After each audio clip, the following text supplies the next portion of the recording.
one, mate? Probably that third quarter that was the difference in the end. Yeah, I mean, even at the start, there were indicators. We executed pretty good some of our stuff on the offensive end. We really struggled with the pick and roll coverage. We tried a couple of different looks at it. It was a combination of either the poor rim protection by the bigs or the guards navigating the screens. So we tried a few different looks. Third quarter, we probably overcompensated too much off the ball, and then the shooters just got their eye in and really blazed away in that third. And asked for a bit of a gut check by the guys at one point when we were down 24, and that's the positive, I guess, that they provided that. It was a real character type moment. Obviously, we're still talking about a 17-point loss, but we made a good run at it. But there's a lot of things that we need to work on if we're going to give ourselves a chance to try and compete. I was going to mention that follow back from the boys in the last quarter. They really were in that game right until the last few minutes. Yeah, we left it a little bit too late. The aggressiveness that we needed, especially, and again, it was just the on-ball. It was just every time Doyle or Crawford were coming off that screen, it's really a two-partner relationship. It's on the ball defender and the screen defender, and sometimes one was lacking, sometimes both was lacking. The support off the ball was maybe a little bit too connected to the guys when the panic kicked in. There's a lot of things to work on. So Doyle and Crawford both had relatively quiet nights on News Day. Sorry, did you expect them to of course. Point to prove? Yeah, especially when Roth made the mention in the presser, it's always that real moment where test the character, and it's a fantastically well coached team, and they got athletes, they got guys that want to go out and compete and play, and that's exactly how they responded.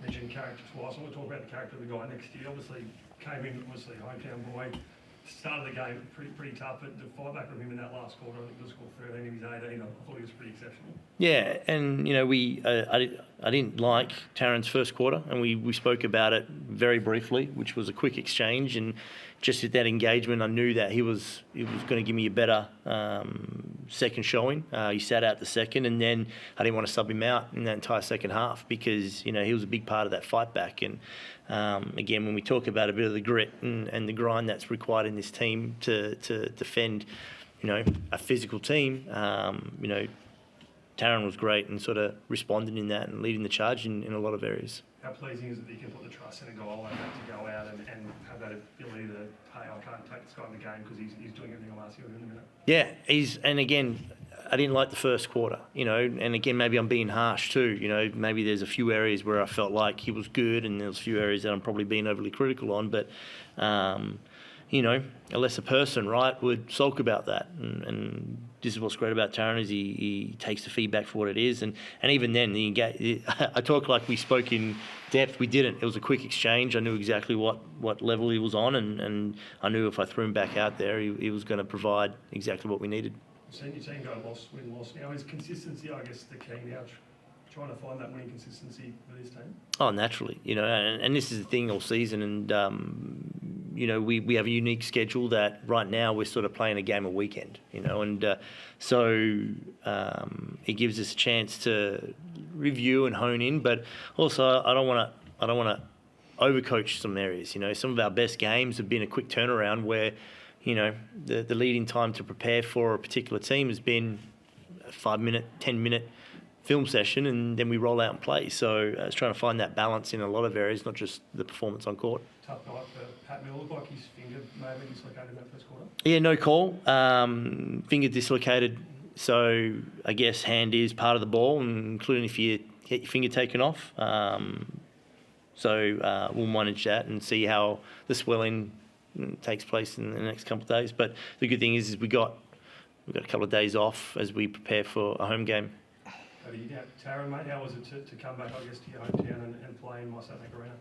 Yeah, it was cool. This is the first time I've been in Hobart whilst the Jackies have been here. First time back in the States since I left, so really good environment. I had a lot of family come out. Even when I checked in, like Tassie crowd, applauded for me, so I really appreciate them doing that.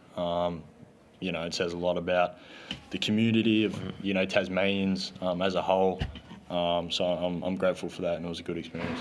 As Adam said, wasn't too pleased with the first quarter. How, I guess, pleasing was it for you personally to come out and respond the way you did, especially in that last term? Yeah, I was bad to start, and I think it's an area of growth for me. Is I know I have the ability and the potential to play as I did, sort of in the second half all the time, and sometimes I'm not sure why, but I wasn't able to do it at the start, and that's the area I'm going to focus on and trying to bring that, for the full 20 minutes I play or for the full game, whatever it is. It's something I'm capable of doing and something I'm striving to continue to do. Is that potentially, I guess, look at it as a positive that you've got still a lot of growth left in you? For sure. That's the thing about me is I'm never satisfied. Like, I never think I'm a finished product. There's so many layers to my game that I still think are untouched. I've yet to put together a performance where I do everything I'm capable of doing, if I'm honest, and that's for the whole season. So a large part of that is on me, and, I've got to be able to figure out and learn to play with, everything I'm capable of doing simultaneously. And I think in the second half was a little bit like that. I feel like I was active in all areas of the game, but, I need to be able to do that the whole time. Like, I was still minus 15, Yeah. Yeah, it must have been nice to have some family and friends down in the crowd too, mate. Yeah, awesome. Obviously, Hobart's still a long way from Burnie, 4-hour, 3.5-hour drive. So, really grateful that I've got that support and that close circle of family and people that are willing to give up their day to come watch me. I'm super appreciative of that. And finally, just loving life in Cairns, mate. How's, I guess, Cairns treating you so far? Yeah, Cairns is awesome. Sort of with the community thing I spoke about in Tassie, it's largely like that in Cairns. Community-owned club, very tight-knit. You go out and people know the Taipans, and the fans back there are awesome. They love all the boys, and they really get around us. So from that, weather has been questionable lately, but in general, it's pretty good. It's a really nice place to live. Chris, go ahead if you've got any. Yeah, just a couple of quick ones. Taran, how much do you feel like the injury at the start of the season sort of hindered you a little bit? And is that why we're now starting to see your best, because you're now sort of at the level physically where you want to be? Yeah, I think so. I mean, anytime, you get injured after, such a long and intense preseason, especially for me, like that was the best preseason I ever had. And, I worked super, super hard, and sort of it to be anticlimactic in the way it started. And, trying to, the team sort of found its identity a little bit, and then I'm trying to fit in and figure out how I can best impact the game.